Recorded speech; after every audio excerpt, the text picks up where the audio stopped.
What is up? Welcome to That's Gotta Hurt Live, wherever you're watching. Hope you're making today and tonight your masterpiece. My name's Dr. David Geier, orthopedic surgeon, sports medicine specialist, and media medical expert. Whether you gamble on sports, whether you play fantasy sports, or you just love sports, I hope you understand the injuries of pro and college athletes so you can win your bets, win your fantasy leagues, hopefully, or just hopefully enjoy the sports a lot more. A lot of good stuff to get to tonight. Very excited you're here. Always know whatever I talk about, I'm not involved in their medical care. I'm not reporting information. I'm just analyzing it. If you do ask me questions about specific medical problems, injuries, whatever that you might have, if I have time to answer those, just understand those are not medical advice. And if you have injuries you want me to talk about, send those my way. Very excited to be here. We're going to talk a little bit about Derrick Henry. We're going to talk about Baker Mayfield and his surgery today. We're going to talk about Paul George and news about his elbow injury from the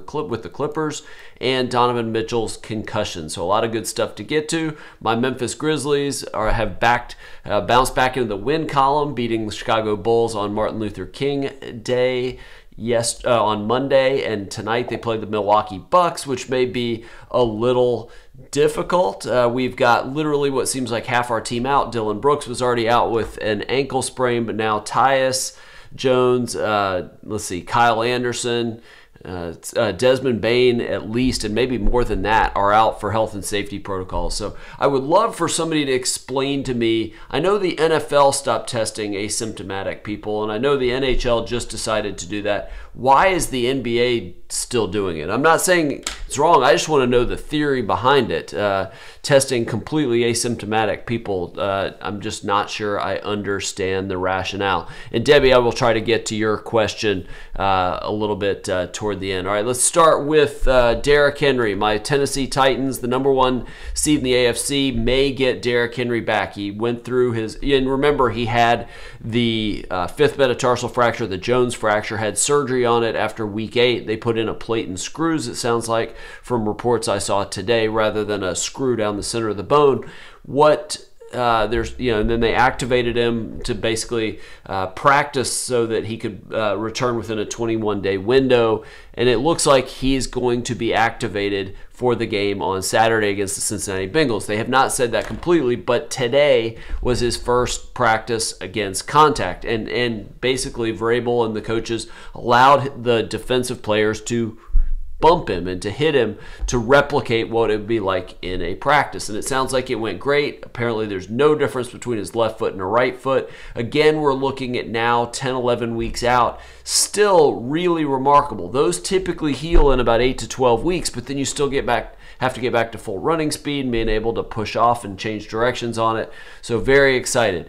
I expect he will play. I would be stunned if he doesn't. I know a lot of people are saying, hey, he's not going to be at 100%, and maybe he won't be. But again, this is Derrick Henry, who is an absolute beast to tackle. I mean, when he's at the end of a season, after a long season of all those carries, he's hard to tackle. Now with 10, 12 weeks rest, the flip side could be true. He could be absolutely amazing. So this will be important to watch. I would bet on amazing personally, having watched the Titans for a long time.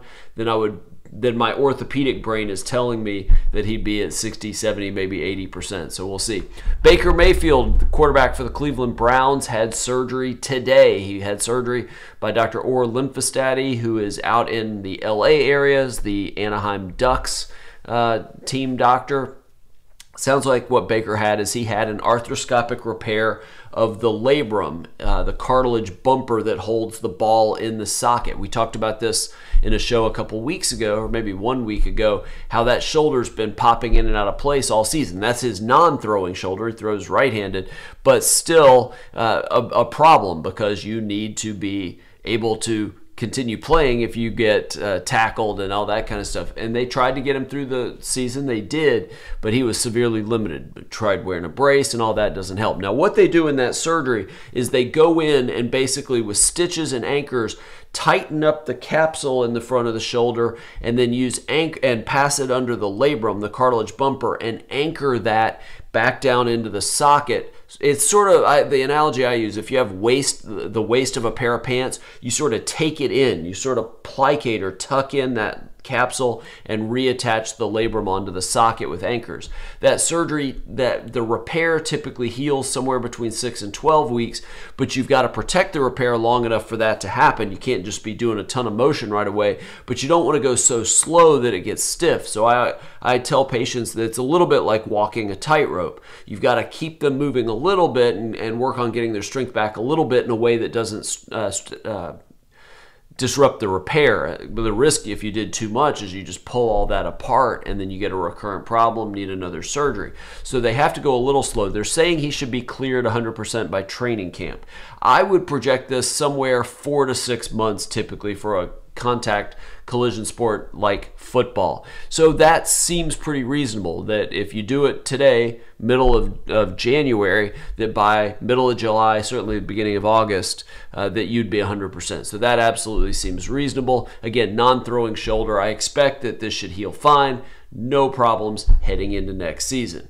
Now, a bigger potential problem is Paul George. And again, I don't necessarily know that this is a problem. Let me get my elbow model here. So Paul George, the forward for the Los Angeles Clippers, injured his ulnar collateral ligament. Was hurt on December 23rd, I think. They just said it was a sprained elbow. Then news came out, wasn't doing that well. They got an MRI. He had torn his ulnar collateral ligament. This is the injury that pitchers get and need Tommy John surgery. They go in and basically make a new ulnar collateral ligament. So if you're looking at this, this is the inside of the elbow. That would be the bone that sticks out that you hit your funny bone, the medial epicondyle. This is the lateral side of the elbow. The ulnar collateral ligament is this big, thick ligament on the inside of your elbow that prevents against, let me see if I can show you this here, prevents against valgus stress. Let me get in the shot here. This motion, opening up the inside of your elbow. For a pitcher, for a football quarterback, maybe an elite level tennis player doing tennis serves, that ligament being unstable is really tricky because then you lose accuracy with your throws, you lose velocity, and it becomes a really hard thing to sort of pitch through or throw through, especially if it's a complete tear. Typically though, football players other than quarterbacks, basketball players, things like that, don't need an ulnar collateral ligament. If I tore mine, if I had some awkward trip and fall, even though I'm a surgeon, no way am I going through a major reconstructive surgery for something that I don't really use that much. So we usually treat that without surgery, which is what they're doing with Paul George. He's been out 4 weeks now, and the team is saying he needs at least 2 more weeks. Now, I didn't know that they had put a timeline on him. Typically, when you're talking non-surgical treatment for a UCL injury, 4 to 6 weeks sounds about right. But what will be interesting as they get longer through this, he starts shooting and all, does that ligament, because that ligament doesn't heal much at all naturally. I mean, they can do things like platelet-rich plasma, PRP, and things to try to get it to heal. But if it's a complete tear, a lot of times that doesn't heal. The question will be, how much does that bother him? What happens if he gets his arm sort of pulled out and you get a stretch of that? So it'll be interesting to see. I still expect that he will not need surgery for that.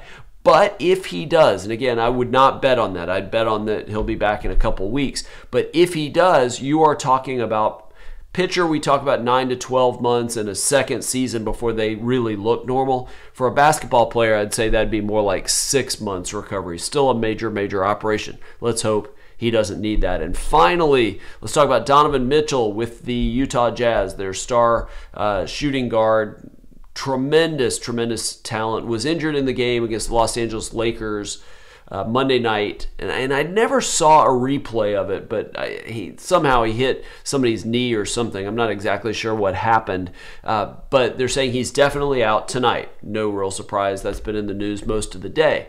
But the thing with concussions, regardless of the sport, NBA, NFL, hockey, really anything, there are protocols and sort of steps that you have to meet to clear that concussion protocol that are based on things like symptoms, headaches, nausea, dizziness, blurry vision, sensitivity to light, all sorts of things like that. There are memory tests, there are cognitive ability tests, And then there is running and sprinting and changing directions and shooting and seeing if that elicits symptoms. And at each step of the way, if you pass it, you move on to the next step the next day. But if you don't, you take a step back. It's pretty unusual for somebody to get through the protocol in less than a week. It can conceivably happen, but it's not terribly likely. The reason I bring this up, and I hope he's back at the next game, he'll miss tonight, but later this week, but I wouldn't bet on that. And I say that not so much for gambling, even though you can certainly take it for that, but just generally, this is more likely the weekend or even the beginning of the following week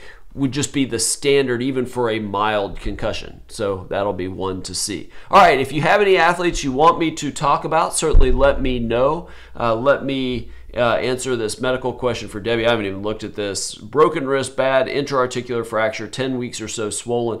Typically 5K. So again, I can't see x-rays and really give medical advice, but typically intra-articular fractures, meaning that it goes, let me get my wrist x-ray here, or model here. Typically, so the wrist, when you break it, and she said this too, distal radius fracture, this is the distal radius. This is the long bone, one of the two long bones in your wrist. It's on the side that your thumb is on. I really need to show that better, but typically break it right about there. But by what that means, two parts of that. Displaced intra-articular means it goes into the joint and that joint surface is not in alignment. That almost always needs to be fixed surgically because casts hold everything in place, hopefully, but they don't line it up a little bit better. And so, especially if it's in multiple pieces, typically that's something surgical. Can't say necessarily in that case, but that's typically what that means. If you have friends that like sports and sports injuries or play fantasy sports or gamble on sports, definitely let them know about this show, 7 p.m. Eastern Time, almost every weeknight. I'm expecting to be here the next 2 weeknights, Thursday and hopefully on Friday. But always love talking to lots of people. And if there's injuries you want me to talk about, send me a message ahead of time. I'll look it up and make sure we talk about it. Or you can just leave it in the comments. Always very excited to have you here. Look forward to seeing you right back here, 7 p.m. Eastern tomorrow night. Take care.